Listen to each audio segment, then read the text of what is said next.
संत कहते हैं गाय सिर्फ पशु नहीं है, यह भगवान की करुणा गौ माता के रूप में प्रकट हुई है। कभी समय मिले तो गाय की आंखों में देखिए।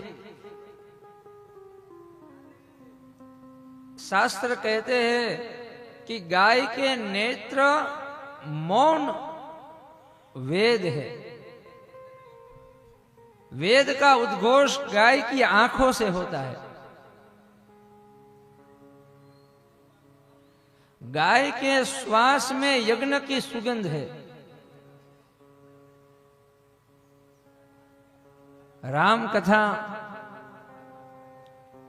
और गौ सेवा का बहुत गहरा उद्देश्य है, बहुत गहरा संबंध भी है।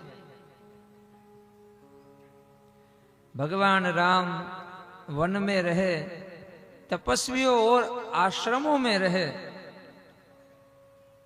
और जहां जहां राम जी पसार हुए वहां वहां गौ रक्षा, गौ सेवा धर्म बन गया, धर्म का एक अंग बन गया।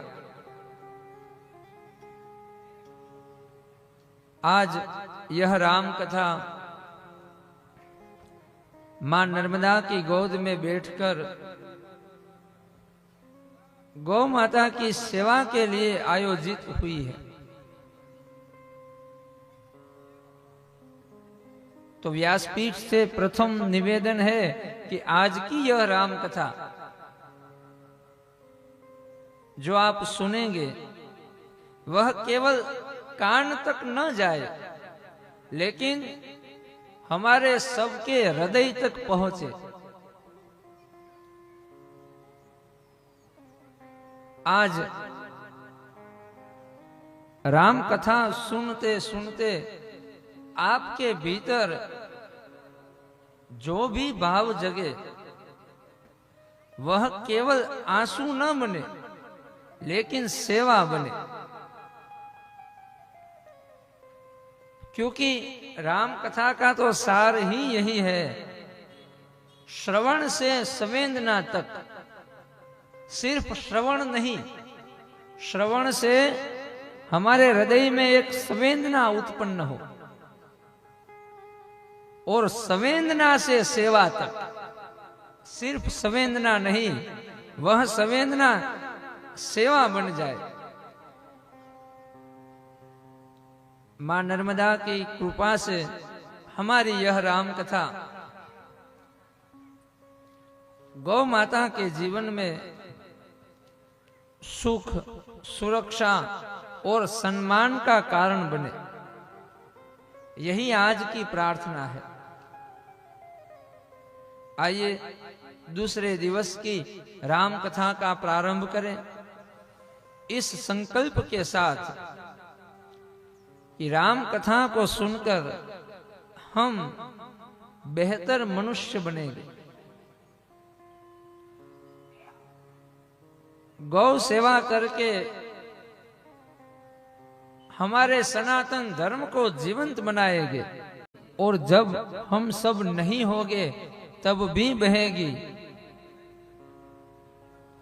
क्योंकि नर्मदा का जल केवल जल नहीं है, वह मां की अनंत करुणा का प्रवाह है।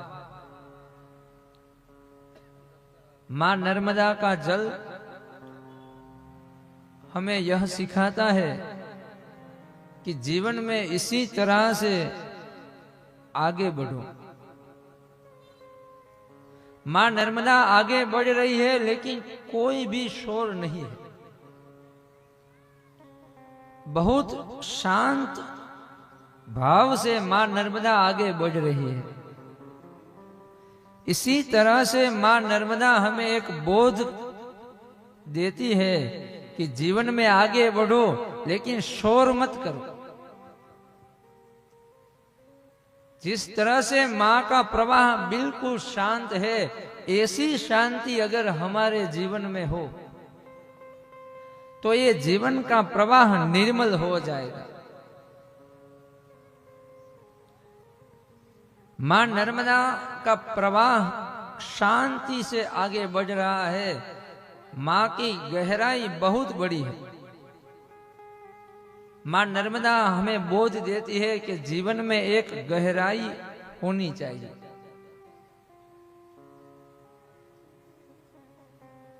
मां नर्मदा के जल की ऊंचाई भी बहुत है, लेकिन मां नर्मदा को बिल्कुल अहंकार नहीं है। जीवन में हम चाहे कितना भी प्राप्त कर ले, लेकिन हमें अहंकार से दूर रहना है।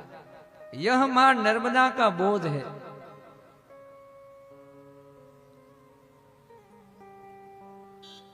इसीलिए संत कहते हैं, नर्मदा जैसी जीवन धारा जिसे मिल जाए उसका जीवन तीर्थ बन जाता है। मां नर्मदा का क्षेत्र हर घाट एक तीर्थ है। ऐसा बोध जिसके जीवन में आया उसका जीवन ही तीर्थ बन जाता है। आज की यह राम कथा सिर्फ श्रवण के लिए नहीं है। आज की यह राम कथा मानस गौ सेवा के लिए है। आज की कथा का उद्देश्य केवल कथा को सुनना नहीं है, बल्कि करुणा को जीना है।